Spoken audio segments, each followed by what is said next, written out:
বলবো অন হয়েছে। ওম সর্বধর্ম স্থাপকস্ত্বং সর্বধর্ম স্বরূপকঃ आचार्यानं महाचार्य रामकृष्णाय ते नमः। আজকের এই দিকপ্রাহারিক অধিবেশনে যে আমাকে আমন্ত্রণ করে ঠাকুরের কথা বলার যে সুযোগ আমাকে করে দেওয়া হয়েছে, তার জন্য আমি আন্তরিকভাবে আপনাদের কাছে কৃতজ্ঞতা প্রকাশ করছি। বিশেষ করে শ্রদ্ধা জানাচ্ছি যে এই বাড়ির দুই কন্যা যারা ঠাকুর মা স্বামীজির একনিষ্ঠ সেবিকা, তারা প্রতি বছর এইরূপ একটি উৎসবের আয়োজন করেন। আমার সৌভাগ্যই ছিল গত বছরও এই উৎসবে আসবার। এবছরও তার ছেদ পড়েনি। সকালে আসার কথা ছিল, কিন্তু কি কারণে বিলম্ব হলো সেটি আপনাদের কাছে পরে বলবো। আর এখানে রামকৃষ্ণ মিশনে দায়িত্বে ছিলেন শিক্ষক মহোদয়, 94 বছর বয়স, দূর থেকে এসেছেন। ওনাকেও আমার বিশেষ বিশেষ শ্রদ্ধা নমস্কার জানাচ্ছি। এবং আপনারা যারা ঠাকুর মা স্বামীজির ভক্ত ভাবানুরাগী, আপনাদের মুখগুলো দেখলেই খুব আনন্দ হয়। কেন জানেন না? আমাদের প্রত্যেকের পদবি হয়তো এখানে আধার কার্ডে আলাদা হতে পারে, ভোটার কার্ডে আলাদা হতে পারে, কিন্তু আমরা সকলে সেই চ্যাটার্জি ফ্যামিলির মেম্বার। কোন চ্যাটার্জি? গদাধর চ্যাটার্জি। সেই গদাধর চট্টোপাধ্যায়ের, অর্থাৎ আমাদের ভগবান শ্রীরামকৃষ্ণ দেবের আমরা সকলে তার পরিবারের অন্তর্ভুক্ত, তার পরিবারের সদস্যা।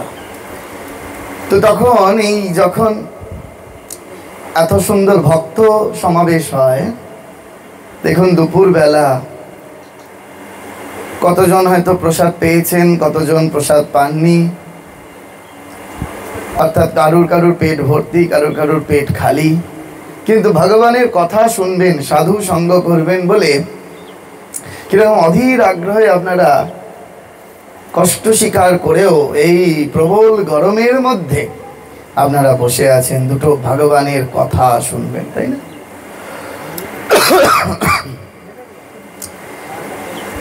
সেই জন্য আমাদের বারবার করে মনে রাখা প্রয়োজন যে আমরা কি জন্য এই উৎসবের আয়োজনগুলো করে থাকি, কি জন্য করি। দেখুন, আমি যখন এখানে বলতে শুরু করলাম তখন বললাম পিছনে প্রসাদ দেওয়া চলছে, আমি বললাম একটু আস্তে কথা বলতে হবে। যখন ঢুকছিলাম দেখছিলাম এখানে মায়ের গান হচ্ছে, কিন্তু আপনারা আপনাদের আশেপাশের মানুষজনের সাথে বেশ একটু কথা বলছিলেন, বাক্যালাপে ব্যস্ত ছিলেন। সকালবেলা ঘুম থেকে ওঠা থেকে শুরু করে রাত্রিবেলা শুতে যাওয়া পর্যন্ত কত জনের সঙ্গে আমরা কত কথা বলি, কিন্তু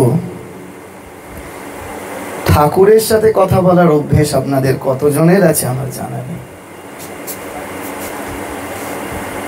আপনারা নিজেরাই বলুন যে আপনারা কজন ঠাকুরের সাথে কথা বলার অভ্যেস করেছেন। কত কথা সারা দিনে আমরা পায়রার বকবকমের মতো করে চলেছি, কিন্তু ভগবান শ্রীরামকৃষ্ণ দেবের সঙ্গে কথা বলার অভ্যেস আমরা করি না।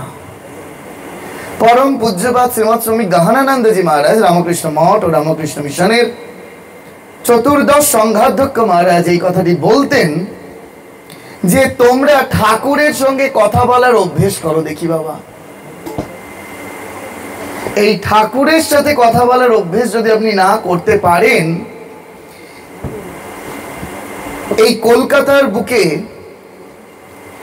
আজকে মানুষ এমন একাকিত্বে ভুগছে যে একাকিত্ব দূর করতে নয় তারা লাফিং ক্লাবে যাচ্ছে, নয় তারা তাদের বোরিং লাইফ লিড কাটাতে এমন কোনো ব্যক্তির কাছে যাচ্ছে সেখানে গিয়ে আরেকটু কষ্ট ভোগ করছে।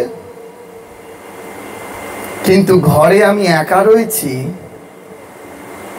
আমার ঠাকুর আছেন, আমার মা আছেন, আমার স্বামীজি আছেন, আমার আবার কথা বলতে আবার কারোর কাছে যেতে হয়।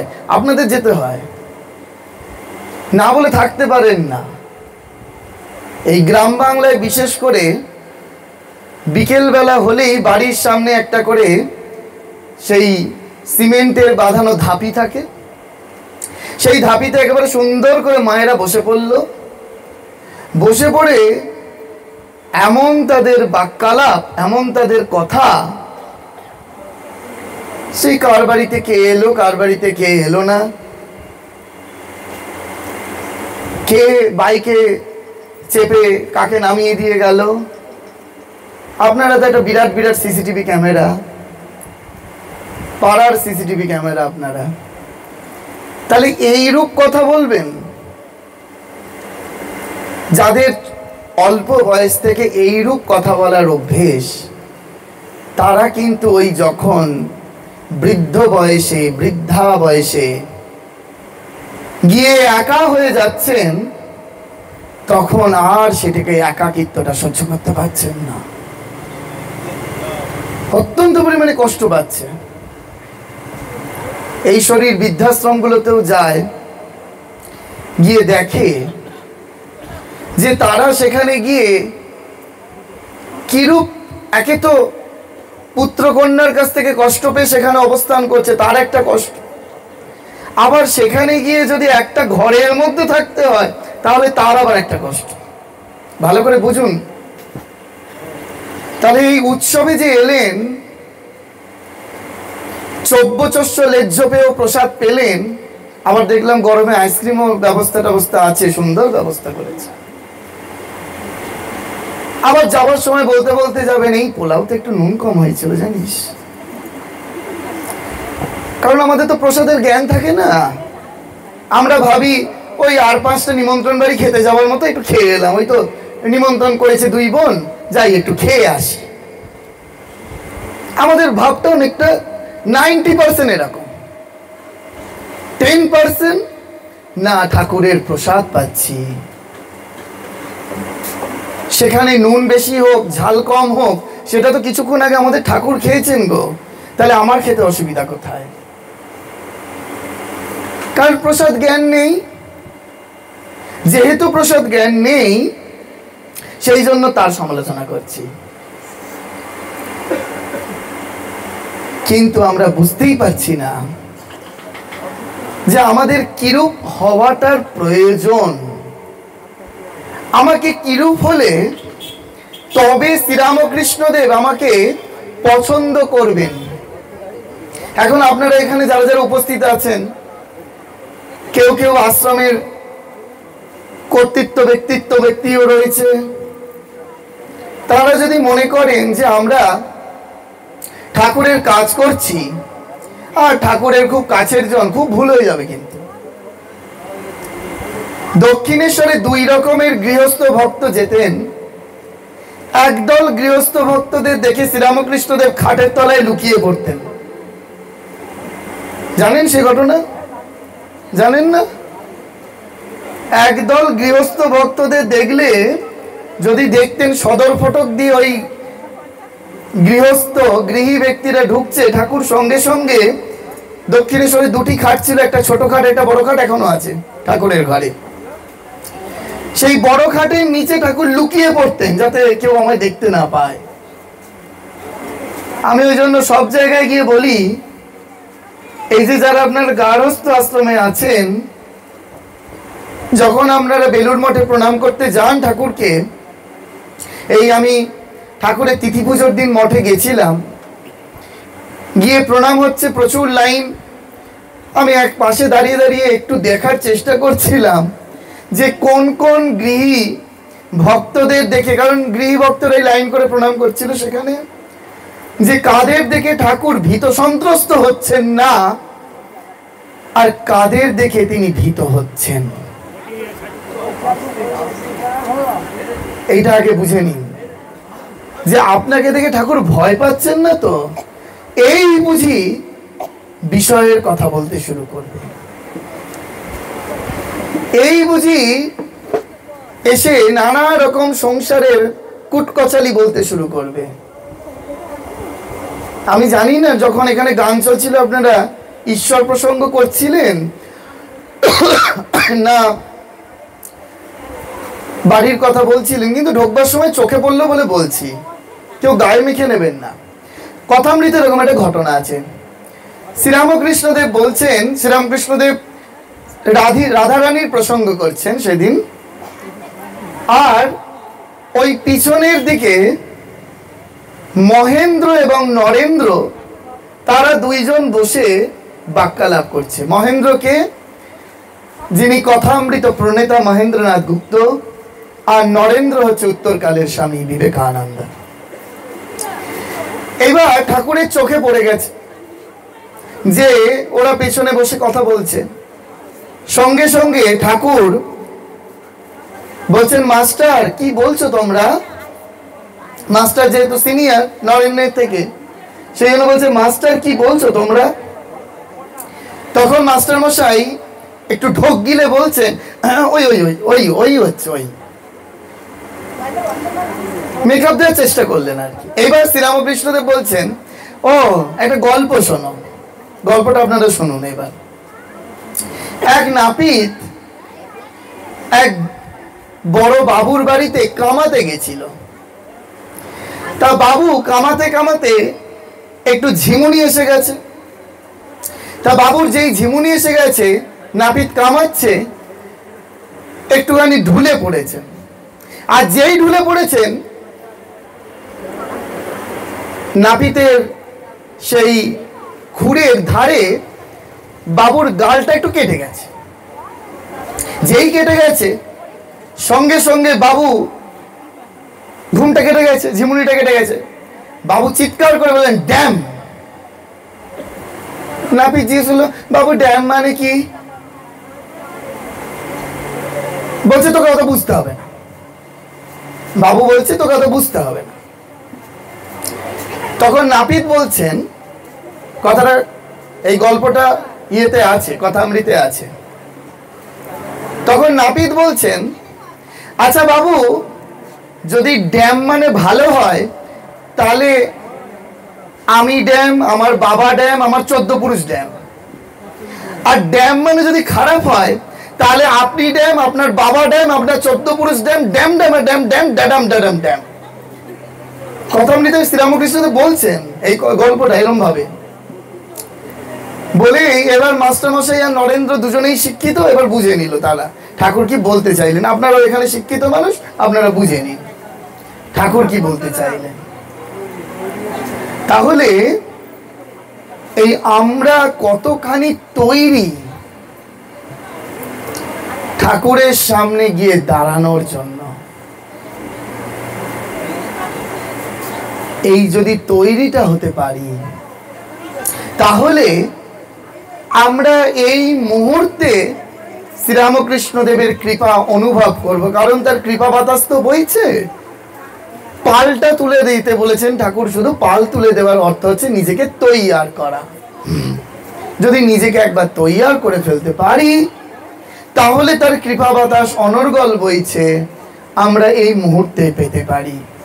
যেমন একটু আগে আপনারা প্রসাদ পেয়ে পেট ভরিয়েছেন, এখন বাক্যরূপ প্রসাদ পেয়ে মন ভরাচ্ছেন। গীতায় ভগবান শ্রীকৃষ্ণ বলছেন, প্রসাদ সর্ব দুঃখ হরণম হানিরস্য বজায়তে। এই দুই রূপ প্রসাদেই আমাদের সমস্ত দুঃখ দূরীভূত হয়।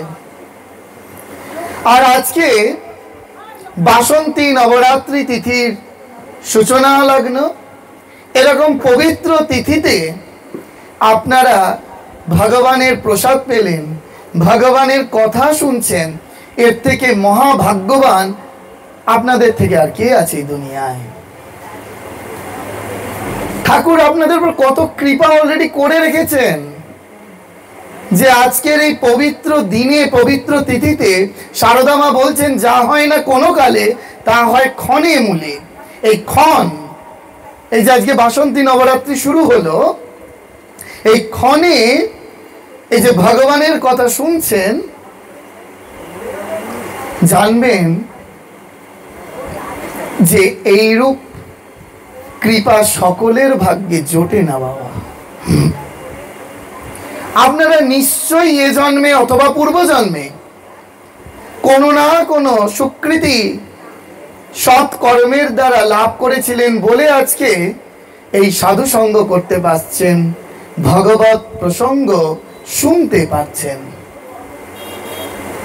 সেই জন্য আমাদের বারবার করে মনে রাখা প্রয়োজন, এই যে ভগবান আমাকে সুযোগটা দিলেন, এই সুযোগের সদ্ব্যবহারটা আমরা করব তো? সদ্ব্যবহারটা কি করে করা যায়? সদ্ব্যবহার ঠিক এইভাবেই করা যায়, এই যে যা শোনা হচ্ছে, সেই শোনাটা কি শুধুই শোনা হবে, না বাড়িতে গিয়ে সেটির আচরণ করা হবে? এখন আপনারা সব প্রসাদ প্রসাদ পেয়ে বসেছেন, আনন্দের সাগরে ডুবে আছেন। আমাদের আসল আনন্দ কি না? সচ্চিদানন্দ, সৎ চিত আনন্দ। তা আমাদের বেলুড় মাঠে মহারাজ এক মজা করে বলতেন যে এর আসল অর্থটা হচ্ছে এই, সৎ মানে হচ্ছে খাওয়া, একটু আগে আপনারা যেটা করেছেন। তারপর চিত মানে আপনারা চেয়ারে বসে আছেন, হতে পারছেন না, তবে চিত হওয়া। তারপরে নাসিকা গর্জনের মধ্যে দিয়ে যে আনন্দ উদ্ভব হয়, সেই আনন্দে আপনারা এখনো দেখছি যে প্রবেশ করেননি, অর্থাৎ আপনারা আরেক ধাপ আনন্দ এক্সট্রা পেতে চাইছেন। সেই আনন্দে হচ্ছে ব্রহ্মানন্দ, ভজনানন্দ। কি? ভগবানের নামে আমাদের যাতে রুচি হয়। আপনারা বাড়ি গিয়ে যদি জিজ্ঞেস করে কেউ, বাড়ির লোকেরা, আচ্ছা কোথায় গেছিলে গো, আপনারা দুটো উত্তর দিতে পারেন। কি উত্তর? এই বাড়ির যারা দায়িত্বে আছেন, দুই বোন, তাদের নাম করে বলতে পারেন, ওই তো ওরা বলেছিল ওদের বাড়িতে গিয়েছিলাম। এটা একটা উত্তর হতে পারে। আরেকটা উত্তর হতে পারে, জানেন, সেই উত্তরটাই হওয়া উচিত ভক্তদের, শ্রীরামকৃষ্ণ উৎসব হচ্ছিল রে, সেখানে গিয়েছিলাম। আচ্ছা, এই কথাটা বললে কি তফাৎ হলো? তফাৎ এই হলো, আপনার মুখ দিয়ে একবার ভগবানের নাম হলো, আর যাদেরকে বললেন তাদের কানে একবার ভগবানের নাম গেল। কিন্তু আপনারা দেখবেন বেশিরভাগ বলেন না। যদি জিজ্ঞেস করে কোথায় গিয়েছিলিস, ওই দুই বোন আছে না, ওদের বাড়ি গিয়েছিলাম। কিন্তু যদি ঠাকুরের নামটা অ্যাড করেন, উৎসবটা কিসের? এটা কোনো বিয়ে বাড়িও নয়, কোনো অন্নপ্রাশনও নয়, কোনো শ্রাদ্ধের অনুষ্ঠানও নয়, ঠাকুরকে নিয়ে উৎসব, শ্রীরামকৃষ্ণ উৎসব। আমরা ঠাকুরের উৎসবে গিয়েছি, ঠাকুরের প্রসাদ পেয়েছি, ঠাকুরের কথা শুনেছি, এখন মনটা বড় আনন্দে ভরপুর হয়ে আছে রে। আজকে আর এইসব সংসারের জিনিস ভালো লাগছে না, আজকের দিনটা আমাকে একটু এ থেকে রেহাই দে, এই চিন্তায় যেন আজকে সারাটা দিন আমি থাকি। এরকম হবে কারুর কারুর বাড়ি গিয়ে? না, এক্ষুনি বাড়ি গিয়ে আবার হেসেলে ঢুকতে হবে। হেসেলে ঢুকেই মনে হয় বাপ রে বাপ, ওই ওখানে ছিলাম, বেশ ভালো ছিলাম, আবার এসে আবার চা করো, রুটি করো, এই করো।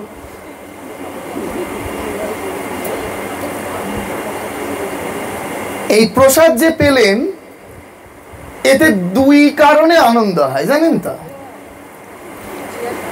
প্রথম কারণটা কি? বাড়িতে রান্না করতে হলো না, বেশ সুন্দর, আজকে হেসেলে ঢুকতে হলো না, ওখানে গিয়ে খাবারটা জুটে গেল, এটা একটা আনন্দ। আরেকটা আনন্দ, ঠাকুরের প্রসাদ জ্ঞানে আনন্দ। বাড়িতে রান্না করতে হলো না বলে ওখানে জুটলো, তাই আনন্দে আপনাদের মনটা যেন না ভরে। আপনারা ভক্ত, আপনাদের আনন্দ এইরূপ হবে যে আজকে আমরা ঠাকুরের প্রসাদ পেলাম। বাড়িতে রোজই তো এই একই খাবার খাই, চল না আজকে একটু ঠাকুরের প্রসাদ ওখানে পাওয়া যাবে রে।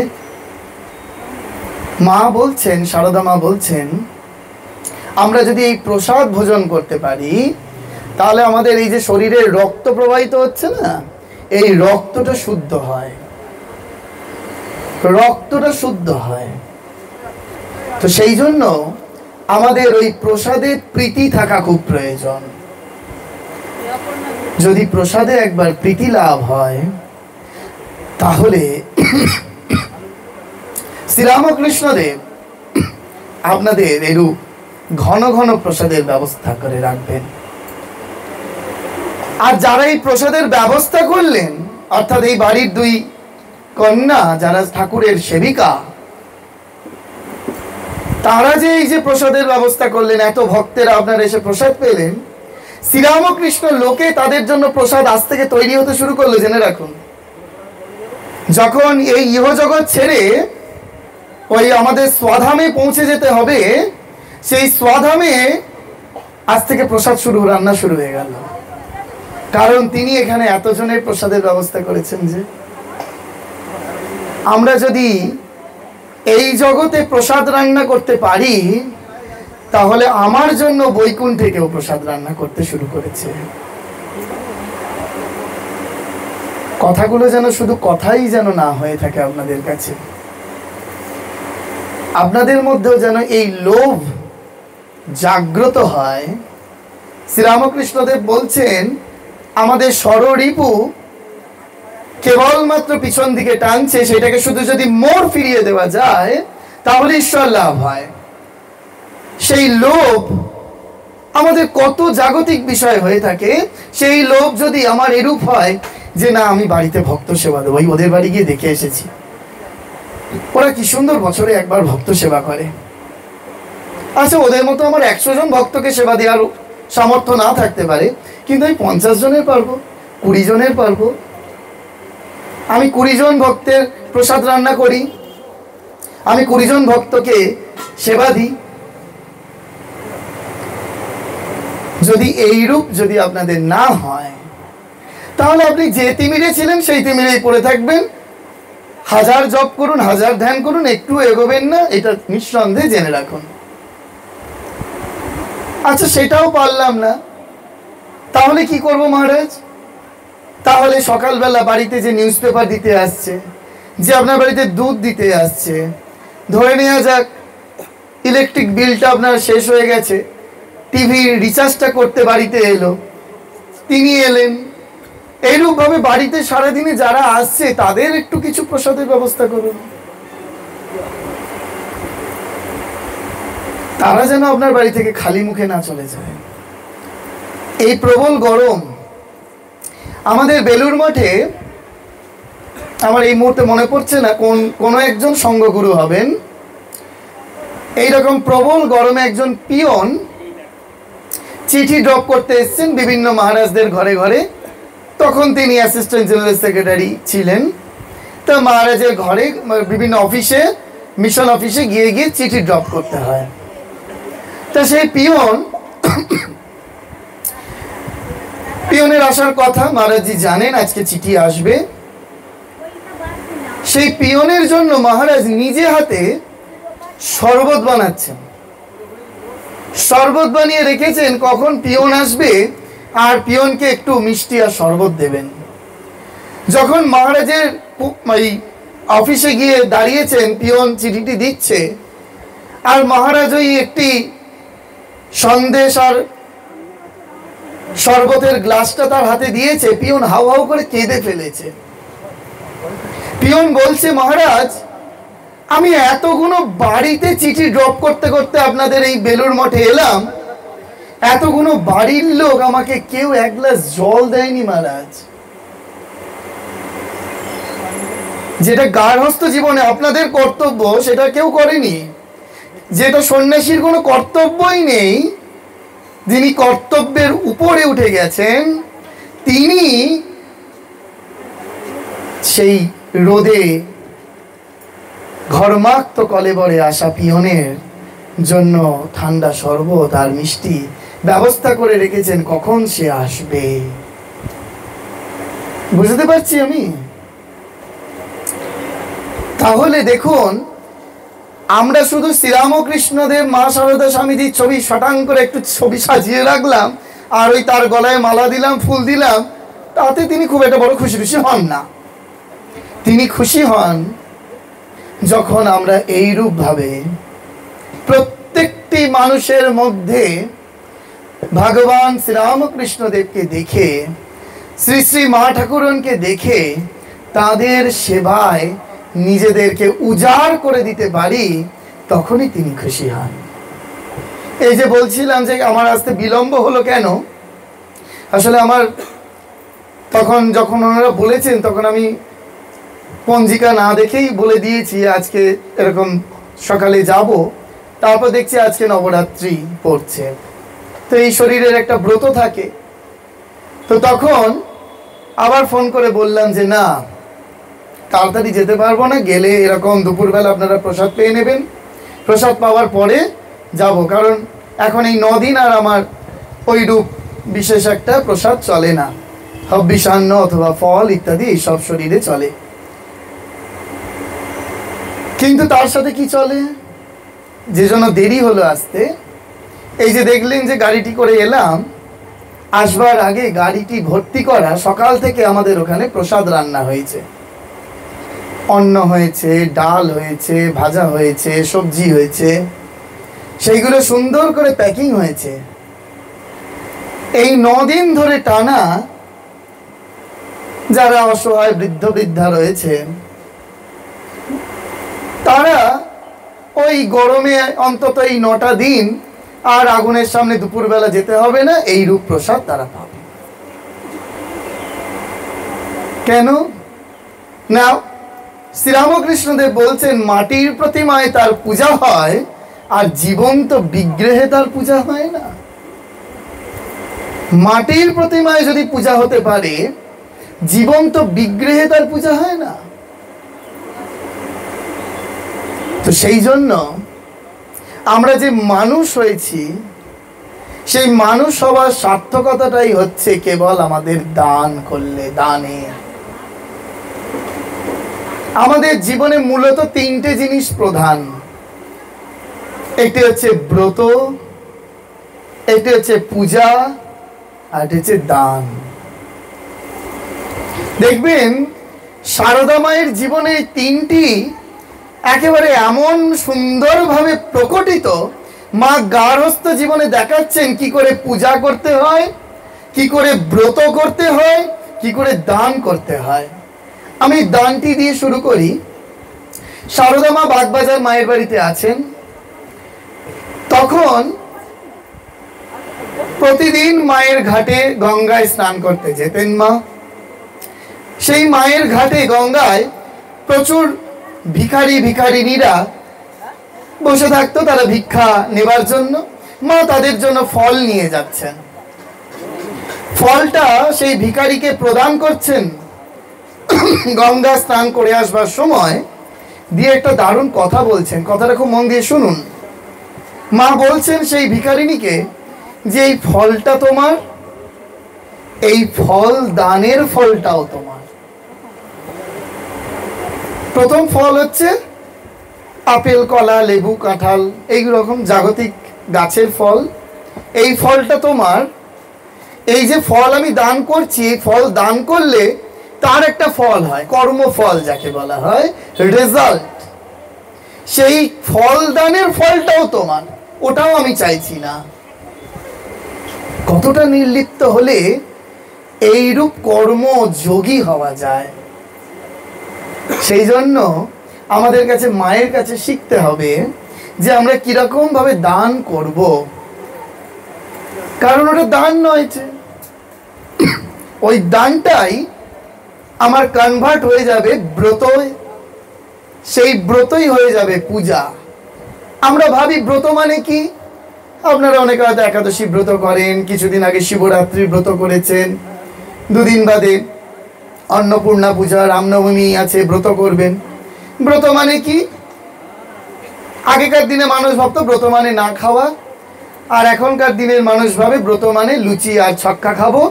অন্যদিন ভাতের সঙ্গে মেনু যদি কমও হয়, উপোসের দিন দেখবেন বেশি করে মেনুগুলো বেড়ে গেল, দেখবেন তাই হয়। লুচি হবে, তার সঙ্গে বেগুন ভাজা হবে, তার সঙ্গে আলুর দম হবে, তার সঙ্গে কুমড়োর ছক্কা হবে।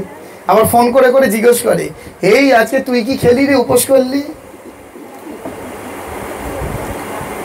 উপোস করার উদ্দেশ্য হচ্ছে কি খাবো। তাহলে উপোস করা মানে হচ্ছে কিছু নিজে খাবো এটা নয়। ব্রত করার উদ্দেশ্য হচ্ছে নিজে না খেয়ে অপরকে খাওয়ানোর নাম হচ্ছে ব্রত। এটা জেনে রাখুন। What is the definition of ব্রত? যদি ব্রতর সংজ্ঞা জিজ্ঞেস করে কেউ, ব্রতর উত্তর হচ্ছে এই, নিজে না খেয়ে অপরকে খাওয়ানোর নাম হচ্ছে ব্রত। এই যে 9 দিন ধরে এই শরীর খাবে না, ওই 9 দিন ধরে তাদেরকে খাওয়াবে, এটার নাম হচ্ছে ব্রত। বুঝতে পারছেন? এত সোজা নয় এইসব জিনিসগুলি।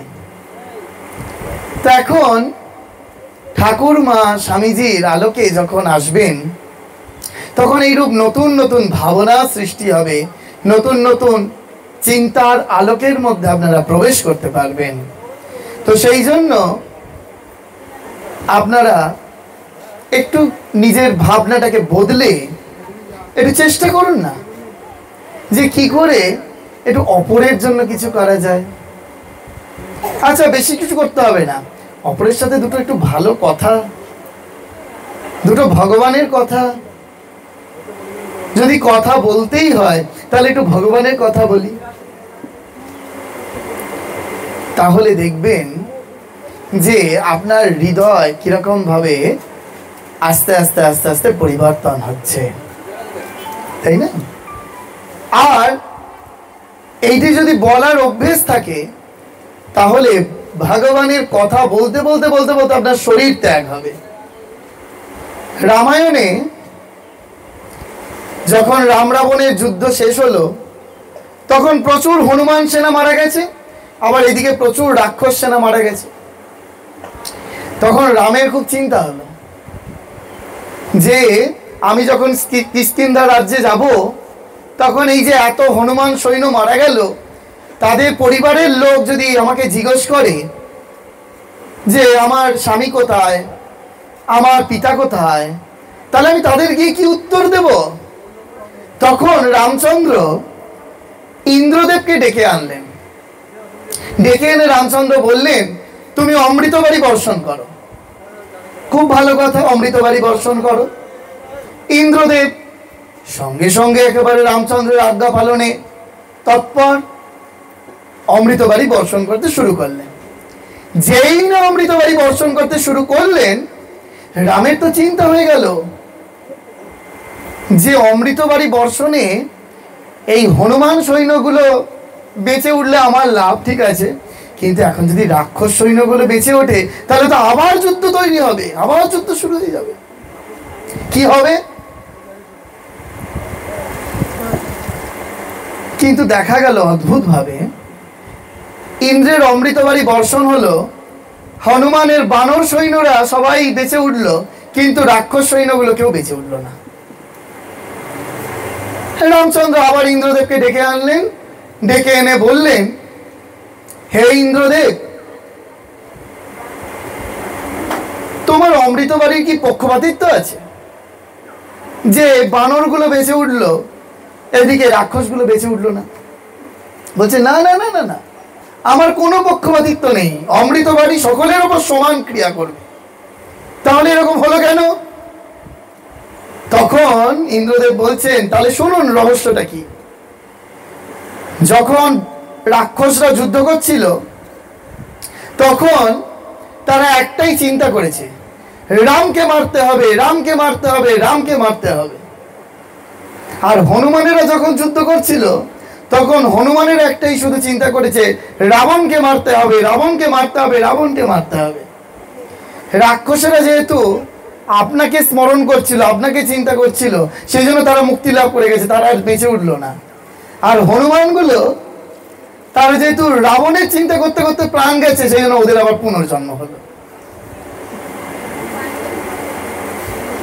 তাহলে বুঝতে পারছেন তো, গীতার ৮ম অধ্যায়ের ৫ নম্বর শ্লোকে বলছেন, অন্তকালে চমামে বা স্মরণ মুক্তা কালে বরা।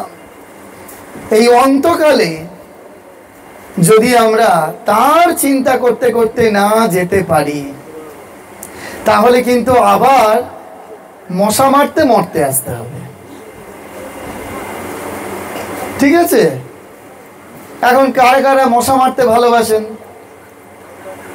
দেখবেন সন্ধ্যেবেলা হলেই না গল্প করবে আর পাটাস পাটাস করে মশা মেরে আবার রেখে রেখে গুনবে। অনেকে আছে যে কতগুলো মশা মারলো। দেখেছেন না আপনার এরকম মানুষ? দেখেছেন? কে কে দেখেছেন? সবাই দেখেছেন? হ্যাঁ, তাহলে এই মশা মারতে আবার মরতে আসতে হবে, মুক্তি লাভ হবে না। এখন এইরূপ যদি আমাদের আবার মরতে আসতে হয়, তাহলে কিন্তু মহা বিপদ। চেষ্টা করুন যাতে এই জন্মেই আমরা আমাদের স্বধামে ভগবান লাভ করতে সক্ষম হই। আমি আর বেশি সময় নেব না, আপনাদের অনেকেরই খিদা পাচ্ছে বুঝতে পারছি। কার কার খাওয়া হয়নি এখানে? সবাইকার হয়েছে? হয়নি? সর্বনাশ। যাকে যাদের খাওয়া হয়নি তারা আমাকে বাঁচিয়েছেন, আর যারা খেয়েছেন তারা আমার যে কি গতি করলেন তারা জানেন না। কিরকম জানেন গতিটা? আমি বলি।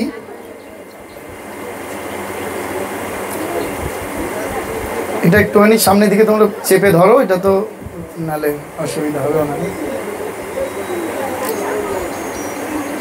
এখন খাওয়ার পরে তো সবকিছু একেবারে আমাদের হাইফাই ব্যাপার হয়, হাই উঠতে শুরু করে, নিদ্রা এসে উপস্থিত হয়।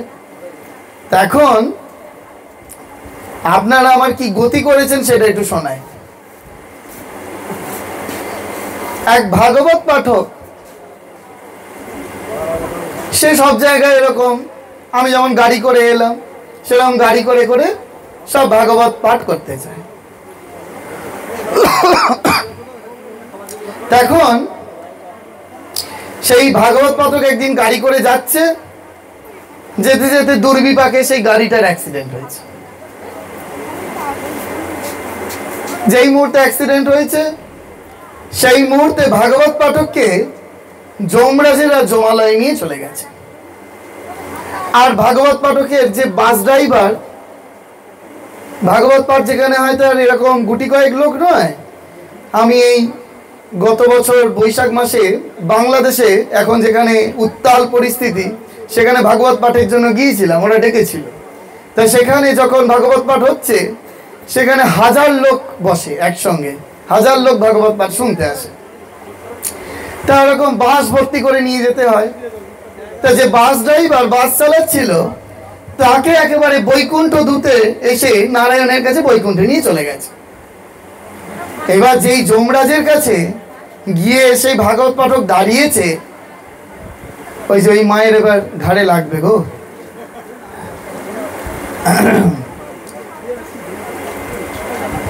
এখন সেই ভাগবত পাঠক বলছেন, এ তোমার কেমন বিচার?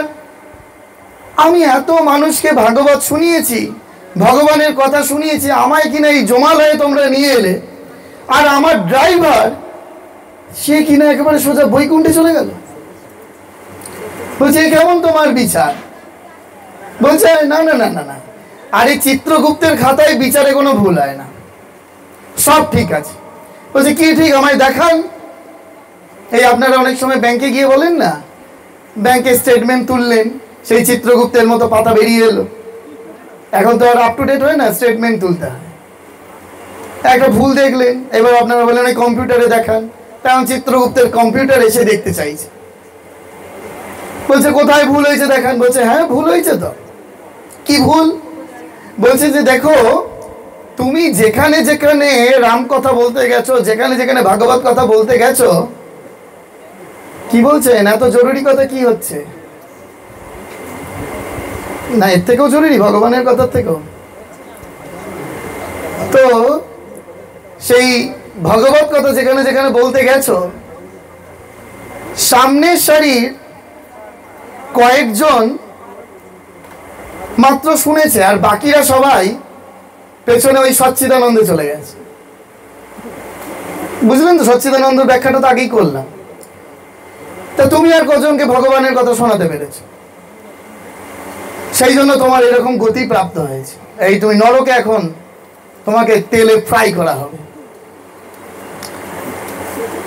আমরা ফিশ ফ্রাই খাই, আর ওখানে ওরা ম্যান ফ্রাই খায়। তখন বলছে ঠিক আছে, আমি নয় অপরাধ করেছি। আচ্ছা, আমার ড্রাইভার কি পুণ্য করল যে তাকে একেবারে সোজা বৈকুণ্ঠে নিয়ে যাওয়া হলো? আরে বাবা, ড্রাইভারই তো ভগবানের নাম করাতে পেরেছে। কি করে? বলছে সে যখন এমন গাড়ি চালাচ্ছিল যে কারণে অ্যাক্সিডেন্টটা হলো, সেই গাড়ি চালানো দেখে সবাই ভয়ে ত্রাহি মধুসূদন, ত্রাহি মধুসূদন, সবাই ভগবানকে ডাকতে শুরু করেছে, ভগবান তুমি রক্ষা করো। এইরকম গাড়ি চালাচ্ছে, অ্যাক্সিডেন্ট হবে। তাহলে এখন আপনি বিচার করে দেখুন, কে ভগবানের নাম করাতে পেরেছেন? আপনি না আপনার ড্রাইভার? তাহলে আপনারা দেখুন, আপনারা যদি সচ্চিদানন্দে চলে যান, তাহলে আমার গতি কিন্তু ওই নরকে হবে। আর আপনারা যারা কথা বলছেন তাদের গতি কি হবে সেটা একটু শোনাই এরপরে। শ্রীরামকৃষ্ণদেব, আপনারা তো সিরিয়াল বই টই না পড়লেও সিরিয়ালে তো দেখেছেন, দেখেন। ওই শ্রীরামকৃষ্ণদেব যখন দক্ষিণেশ্বরে রানী রাসমণিকে গান শোনাচ্ছিলেন, ঠাকুরের গান, আর রানী রাসমণি ওইখানে গান শুনতে শুনতে জামাইয়ের সাথে কোথায় মামলা মোকদ্দমা করেছে তার চিন্তা করছেন। যেই না চিন্তা করেছেন, রানী রাসমণিকে একটা থাপ্পড় মেরেছিলেন শ্রীরামকৃষ্ণ। সেই জন্য ঠাকুরের কথা শুনতে বসা খুব কঠিন। এখানে বসে যদি অন্যরূপ চিন্তা করে ফেলেন, তাহলে ওই গয়ার গদাধর এখনো গদা নিয়ে দাঁড়িয়ে আছে, তখন তো সশরীরে থাপ্পড়টা মেরেছিলেন, আর এখন যে থাপ্পড়গুলো মারবে সেগুলো তো দেখতে পাবেন না। তখন ওই সংসারে গিয়ে বুঝবেন, খেলা শুরু হয়ে যাবে। সেই জন্য খুব সাবধান। ভগবত কথা শুনতে বসলে যেটা প্রথম প্রয়োজন সেটা শ্রদ্ধা। এই যে আপনাদের এখানে বসে আছি, আমি একটু পরেই এখান থেকে বেরিয়ে যাব। এই আগরপাড়ায় একজন এসেছেন, আনন্দময়ী মায়ের সন্তান, 100 বছরের সাধু। সাধুরও সাধু সঙ্গের প্রয়োজন। আমি একটু পরে তাকে প্রণাম করতে যাব। সেটি যেটা সাধু সঙ্গ করতে গেলে যেটা প্রথম প্রয়োজন সেটা শ্রদ্ধা। জ্ঞান অর্জন করতে গেলেও যেটা প্রথম প্রয়োজন সেটা হচ্ছে শ্রদ্ধা। গীতায় সেই জন্য ভগবান বলছেন শ্রদ্ধাবান লভতে জ্ঞানম। এই যে জ্ঞান প্রসাদ আপনারা লাভ করছেন, সেটার প্রথম যেটা প্রয়োজন সেটা হচ্ছে শ্রদ্ধা। যদি আমাদের এই যে যেটা বলছিলাম যে আমাদের এখানে উৎসবে আসা কেন, ভগবানের নামে রুচি হবার জন্য। এই যে আপনারা জপ করেন, কেউ হয়তো 108 বার করলেন, কেউ হয়তো একটু তার থেকে বেশি করলেন, কিন্তু জপের আসনে বসেই আপনার খালি মনে হবে কতক্ষণে উঠবো, কতক্ষণে উঠবো, কতক্ষণে উঠবো। যেন জপে 108টা শেষ আর হচ্ছে না। বাবা, কেন এরকম হয় জানেন? না, ওই নামে রুচি এখনো আপনার হয়নি। এই বাবারা একটু আস্তে করতে বলো। আইসক্রিম খাবে কিন্তু একটু আস্তে কথা বলো। সবাই আইসক্রিম খাবে, তুমি দাও না, না কথা বলে আইসক্রিম দাও, খাবে। তো এখন সেই নামে রুচি যদি হয়, তাহলে কিন্তু আমাদের ওই জব ছেড়ে উঠতে ইচ্ছা করবে না। ধরে নেওয়া যাক আপনি জব করতে বসেছেন। জব করতে বসা মানে কি? আপনি ভগবানকে স্মরণ করছেন, অর্থাৎ ভগবানকে ডাকছেন, তাই তো? খুব মন দিয়ে শুনুন এটা। আপনি জব করতে বসেছেন। জব করতে বসা মানে এখানে কারা কারা দীক্ষিত আছেন? হাত তুলুন দেখি।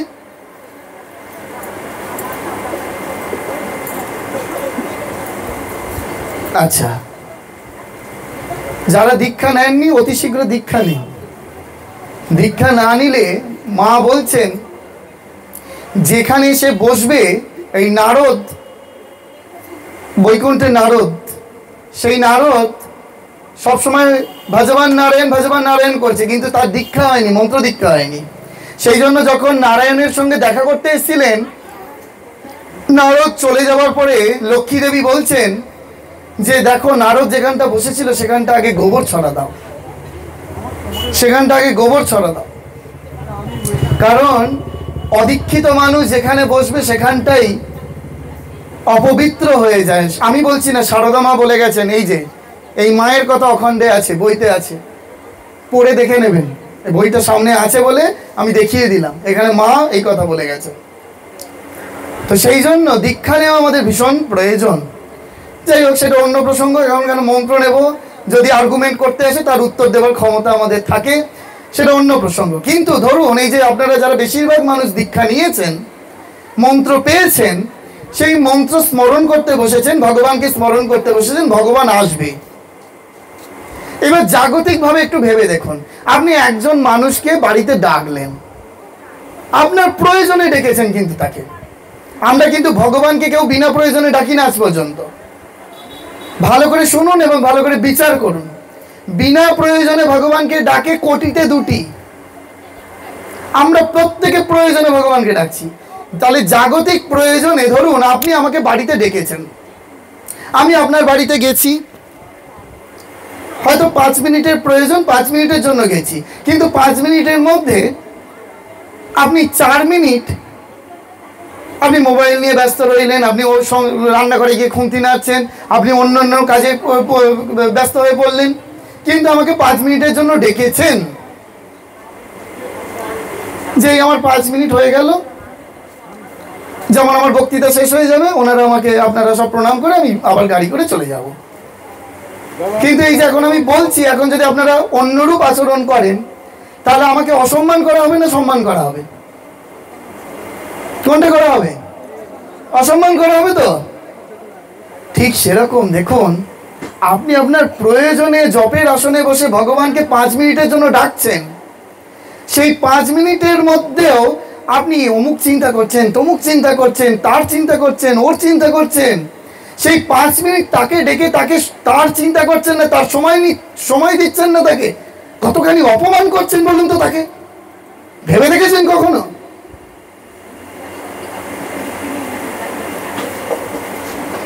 কিন্তু এদিকে আপনারা জপ করছেন। এত সহজ নয় বাবা, এত সহজে মায়ের কথা জপাত সিদ্ধি হয় না। যাকে ডেকে আনছেন তাকে সময় দিতে হয়, তার সঙ্গেই টাইম স্পেন্ড করতে হয়। যখন ভগবানকে চিন্তা করছেন, যখন ভগবানকে ডাকতে বসেছেন আসনে, তখন কেবল ভগবানের সঙ্গে টাইম স্পেন্ড করুন, ভগবানের সঙ্গে শুধু সময় কাটান। আপনাতে আপনি থেকো মন, যেও না কো মন কারো ঘরে, যা চাবি তা বসে পাবি, খোঁজ নিজ অন্তঃপুরে। আমরা ভুলে যাই সেই সব কথা। ওই যে একটা মজার কথা আছে জানেন তো, ভূতেশানন্দজি মহারাজের কাছে একজন প্রণাম করতে গেছে, তার দীক্ষিত সন্তান। মহারাজ জিজ্ঞেস করছেন, কি গো দীক্ষা নিয়ে সব ভালো আছো তো, মন্ত্র জপ করছো তো? বলছে, হ্যাঁ মহারাজ, ভীষণ ভীষণ ভালো আছি মহারাজ, মন্ত্র, আপনার মন্ত্র আমার ব্যবসায় বিরাট উন্নতি করে দিয়েছে। বলছে, কি করে কি করে? মহারাজ বুঝতে পারছে না। মহারাজ সেবক মহারাজকে ডাকছে, এই শোনো, দেখো আজকাল শ্রীরামকৃষ্ণদেবের মন্ত্র নাকি ব্যবসার উন্নতি করছে। কি করে? বলছে, মহারাজ, বলছে আমি তো ব্যবসা করি, আমাকে অনেকে ধার দিতে হয়। তা যখন ধার দিতে হয় তখন অনেকে টাকা দেয় না, ভুলেও যাই আমি। কিন্তু মহারাজ আপনার কাছ থেকে দীক্ষা নেওয়ার পরে জানেন তো, সকাল সন্ধ্যা যখনই আমি জপের আসনে বসি আর জপ করি, তখন আমার সঙ্গে সঙ্গে মনে পড়ে যে আমি কাকে কত টাকা ধার দিয়েছি। আর আমি একটা কাগজ পেন নিয়ে বসি, সঙ্গে সঙ্গে নোট করে নিই, আর জপের আসন থেকে উঠেই আমি টাকা দায় বেরিয়ে পড়ি, টাকা দাও টাকা দাও টাকা দাও। মহারাজ আপনার মন্ত্র পেয়ে আমার ব্যবসায় বিরাট উন্নতি হয়েছে মহারাজ। আমাদের এরূপ যেন না হয়। মন্ত্র পাওয়া মানে ব্যবসার উন্নতি করা না। ভূতেশানন্দজি মহারাজের মজার মজার ঘটনা আছে। দীক্ষার দিন, দীক্ষা দেওয়া হয়ে গিয়েছে, মহারাজকে প্রণাম করছেন, মহারাজের পাড় ছাড়ছে না, প্রার্থনা করেই যাচ্ছে। বলছে কি এত প্রার্থনা করছো গো, কি বলছো বলো, জোরে বলো। বলছে মহারাজ আমি দীক্ষা নিতে এসেছি, কেন জানেন? বলছে কেন? বলছে 4 বছর ধরে আমার বাড়ির ভাড়াটেটা উঠছে না, যাতে মহারাজ ভাড়াটেটা উঠে যায় মহারাজ।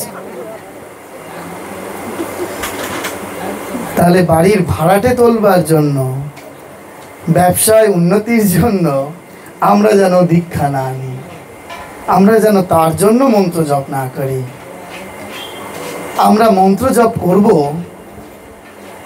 দেখুন আপনাদের হয়তো ভাড়াটে তোলা নয়, কিন্তু আপনারা হয়তো ছেলের বিয়ে চান, মেয়ের একটা ভালো বিয়ে হোক, ছেলের একটা ভালো চাকরি হোক, চাকরিতে একটা ইনক্রিমেন্ট হোক, বা আপনাদের বৌমার সাথে ম্যাচ খাচ্ছে না, যাতে বৌমা একটুখানি লক্ষ্মীমন্ত হয়। এই তো প্রার্থনা, ঘুরিয়ে ফিরিয়ে সেই একই। এইগুলোর জন্য বাবা মন্ত্র জপ করার প্রয়োজন নেই। মন্ত্র জপ করতে হয় আনন্দে।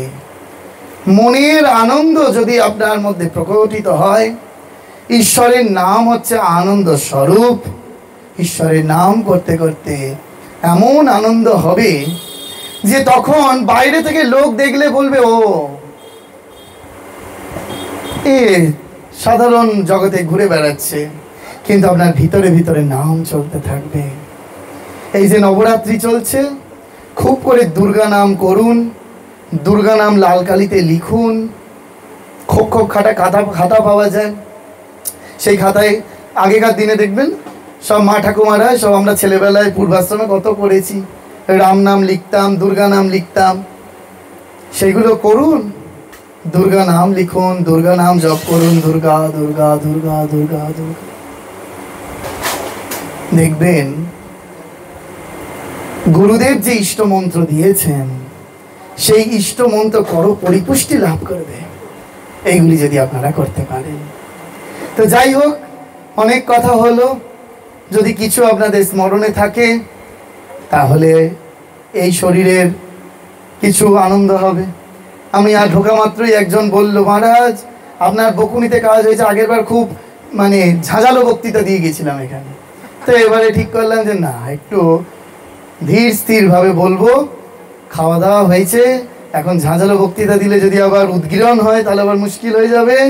তো সেই জন্য আজকে একটু চেষ্টা করলাম পোলাইটলি বলার। আমি এইভাবে সচরাচর বক্তৃতা রাখি না, কিন্তু যেহেতু আপনাদের প্রসাদের পর বসেছেন, আর এই শরীর যেহেতু প্রসাদ রহিত অবস্থায় আছে, সেই জন্য একটু পোলাইটলি বলার চেষ্টা করলাম। কিন্তু জানবেন, তিতো কথায় কাজ বেশি হয়। এই যে এত নরম সরম করে বলে গেলাম, এতে কাজ কতটা হবে জানি না, কিন্তু তবু আপনারা ভক্ত মানুষ। আগেরবার যদিও ফাঁকা চেয়ারের সামনেই বেশিটা বলেছিলাম, যেহেতু একদম আর্লি এসেছিলাম, আমাদের ওখানে একটা অনুষ্ঠান ছিল। আর এবারে বেশ ভালো লাগছে, একেবারে সুন্দর চেয়ারগুলো ভর্তি ভর্তি রয়েছে, সবাই আপনারা বসে অধীর আগ্রহে শুনছেন। ভগবানের কথা বলতে, ভগবানের কথা শুনতে আমাদের যত বেশি করে রুচি বোধ হবে, তত আমরা ঠাকুরের কাছে ঈশ্বর লাভের পথে অগ্রসর হতে পারব। তো সকলে আপনারা ভালো থাকবেন। 1 ঘন্টা অতিক্রান্ত। আপনারা এই ঠাকুরের কয়েকটি উপদেশ যা যা বলা হলো, ব্যক্তিগত জীবনে আমাদের জীবন বদলানোটা কতটা প্রয়োজন যেটি বলা হলো, সেটি যদি আপনারা আচরণে করতে পারেন, তাহলে দেখবেন আপনারা এই জীবনেই সেই জীবন মুক্তি অবস্থা লাভ করবেন। ওম শান্তি শান্তি শান্তি। হরি ওম তৎসৎ। শ্রীরামকৃষ্ণ প্রণমস্তু।